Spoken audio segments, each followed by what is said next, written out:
Alors dans le livre d'Hébreux, voici ce qu'il est écrit. Presque toutes les choses dans la loi sont purifiées avec le sang. Et il rajoutera que sans effusion de sang, il n'y a pas de pardon. Alors un message pour vous aujourd'hui, Mayotte. Les gens de Mayotte, vous qui êtes ici, avec qui j'ai pu passer ces quelques temps ici. Mayotte, tu as besoin du sang. Tu as besoin du sang pour être sauvé. Tu as besoin du sang pour être pardonné de tes péchés. Sans effusion de sang. Là où le sang n'a pas coulé, tu ne pourras pas obtenir de pardon. Ça, c'est le message de la Bible. Et ça va depuis le début. Hein, quand vous ouvrez la Bible, dans le livre de Genèse, vous allez voir, Adam et Ève, ils vont commettre le péché. Et puis, qu'est-ce qu'on voit après? Dieu qui va les habiller avec une peau d'animaux. Un animal est déjà mort. Plus tard après, on a les sacrifices, les offrandes. Abel, Caïn, il y a un qui donne encore des animaux en offrande. Il y a le sang qui coule. La loi de Dieu qui vient après. Entre-temps, il y a aussi Abraham et les sacrifices. La loi de Dieu après qui arrive. Des sacrifices, des sacrifices, des sacrifices. La Bible voulait nous montrer par là que sans que le sang ne coule, on ne peut pas obtenir de pardon de nos péchés. Là, je reviens là de parler là avec un musulman. Et voilà, peut-être une quinzaine, vingtaine de minutes comme ça avec lui.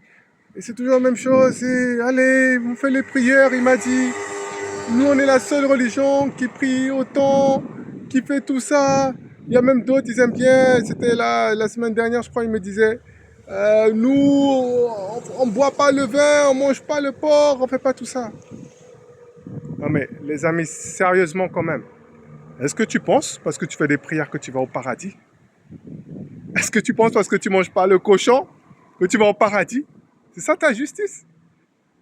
Les mêmes personnes qui refusent de croire que Dieu soit venu sous la forme d'un homme pour sauver toute l'humanité, sont les personnes, lorsqu'elles commencent à prendre leur justice, prennent la mesure des hommes. Est-ce normal cela? Est-ce que tu penses que ta justice, où tu regardes le manger, où tu regardes le boire, où tu regardes tes tenues que tu peux mettre, est-ce que tu penses que ça c'est la justice de Dieu? Mes amis, ne vous trompez pas dessus. Dieu jugera les hommes. Il jugera aussi les secrets des cœurs. Jésus parlera. Si quelqu'un est en colère contre son frère, sans cause, il est déjà un meurtrier dans son cœur. Si quelqu'un regarde une fille avec des mauvaises pensées, il a déjà commis l'adultère dans son cœur. La justice de Dieu n'est pas celle que vous, ici à Mayotte, ou vous musulmans, pouvez avoir. C'est de dire ça va être suffisant. Non, ça ne va pas être suffisant. Et aujourd'hui, j'essaie en tout cas, avec l'aide de Dieu, de réveiller les quelques-uns que je peux réveiller, ou plus encore. Et essayer de vous faire comprendre que non, ce ne sera pas le manger, le boire, ce n'est pas la tenue qui va faire la différence, mais c'est de savoir est-ce qu'aujourd'hui, tu as été pardonné ou pas avec le sang qui a coulé. Et ça, c'est important, c'est répéter dans la Bible plusieurs fois. Si quelqu'un, et ça c'est dans la loi de Dieu, si quelqu'un commet un meurtre, c'est-à-dire qu'il a tué quelqu'un, le sang a coulé, eh bien la Bible dira, il faut à nouveau que le sang recoule à cause de ce sang qui a coulé. Il faut que le meurtrier soit mis à mort pour ce qu'il a pu faire, pour que la terre puisse être en paix. C'est écrit dans la Bible. C'est pas moi qui le dis. Je te dis pas. Hein, ne dites pas que j'ai dit ça. Je te dis pas d'aller tuer quelqu'un. Je dis simplement que dans la loi de Moïse, et c'est ce que le gouvernement devrait faire aussi, c'est de mettre à mort les meurtriers. Si le sang a coulé, il faut que le sang recoule. Et ça, on parle de justice dans ce monde. Mais au-delà de tout ça, pour ton âme, pour tes péchés que tu as pu faire, il faut que le sang coule pour que tu sois pardonné. Sans effusion de sang, il n'y a pas de pardon, je le répète encore. Quand je parle avec vous, hein, les musulmans ici, je prends mon temps avec vous. À chaque fois, vous voulez toujours rester sur le débat. Est-ce que c'est fils de Dieu ou est-ce que c'est pas fils de Dieu? Est-ce que c'est ça? Est-ce que c'est ci? Oui, Jésus est le fils de Dieu. Oui, ça c'est une chose très importante. Est-ce que maintenant, toi, tes péchés sont réglés? Est-ce que tu parles toujours de tes bonnes actions que tu fais? Est-ce que ça va régler tes péchés? Oui ou non? Avant de commencer à parler Fils de Dieu, tout ça, comment tes péchés sont réglés? Parce qu'il faut faire des bonnes choses? Parce que tu vas demander miséricorde à Dieu? Si tu demandes miséricorde à Dieu maintenant, alors comment Dieu va te pardonner? Juste comme ça parce qu'il est miséricordieux? Est-ce que ton Dieu est un Dieu juste? Est-ce que nous, dans ce monde-là, pour ceux qui veulent faire la justice, est-ce qu'on laisse passer les voleurs comme ça parce qu'ils ont demandé pardon? Est-ce qu'on donne le pardon aussi aux violeurs qui ont violé les femmes parce qu'ils ont demandé pardon? C'est une folie. Et c'est fou de se dire que pour aller au ciel, il faut simplement faire tes prières, il faut simplement faire tes tenues, il faut simplement faire ça et après tu es bien pour aller au ciel. Mes amis, non, ne vous trompez pas à ce sujet. Le ciel est un lieu parfait, un lieu propre et le moindre péché ne pourra pas être admis là-bas. Donc la justice dont vous parlez ne va pas être suffisante aux yeux de Dieu. C'est pour cette raison que la Bible dira donc que tous les hommes sont coupés de la gloire de Dieu et tous les hommes maintenant tombent sous la condamnation. Et aujourd'hui, je vous réveille encore, Mayotte. Reçois maintenant le sang de Jésus. Pour ceux qui entendent cette vidéo-là, si tu n'es pas intéressé, tu n'as qu'à avoir une autre page, une autre vidéo. Mais pour ceux qui entendent et ceux qui sont intéressés, le sang de Jésus, c'est ce que tu as besoin. Tu as besoin de sang pour que tes péchés soient pardonnés. Là où il n'y a pas d'effusion de sang, il n'y a pas non plus de pardon. Dieu ne va jamais, jamais te pardonner tant que le sang n'a pas coulé.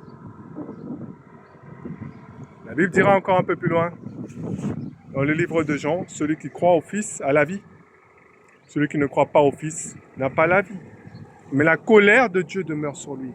Le livre de Galates nous parlera que comment Dieu nous a rachetés de la colère à venir. Il y a une colère de Dieu qui demeure à cause du péché. La colère de Dieu demeure sur ceux qui ont fait le péché. Et si aujourd'hui, toi, et je te préviens, ne dis pas après, tu ne savais pas quand tu seras là-bas.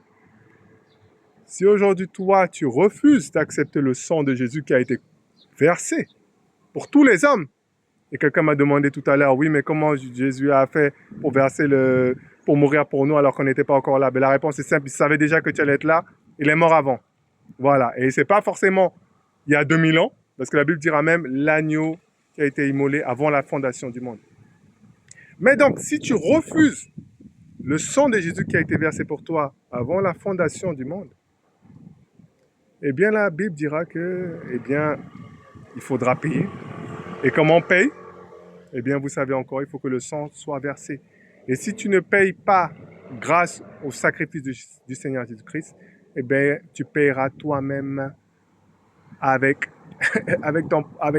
ton propre corps qui va brûler dans l'enfer, dans le feu, là où il y a des pleurs, des grincements de dents, et là où le ver ne meurt point. Et ça, c'est la conséquence inéluctable qui va arriver sur chaque personne. Parce qu'encore une fois, sans effusion de sang, il n'y a pas de pardon de péché. Voilà, donc ne vous faites pas entraîner par des débats inutiles, par des raisonnements inutiles aussi, qui vont que vous perdre. Mais rappelez-vous d'une chose, comment mes péchés vont être pardonnés?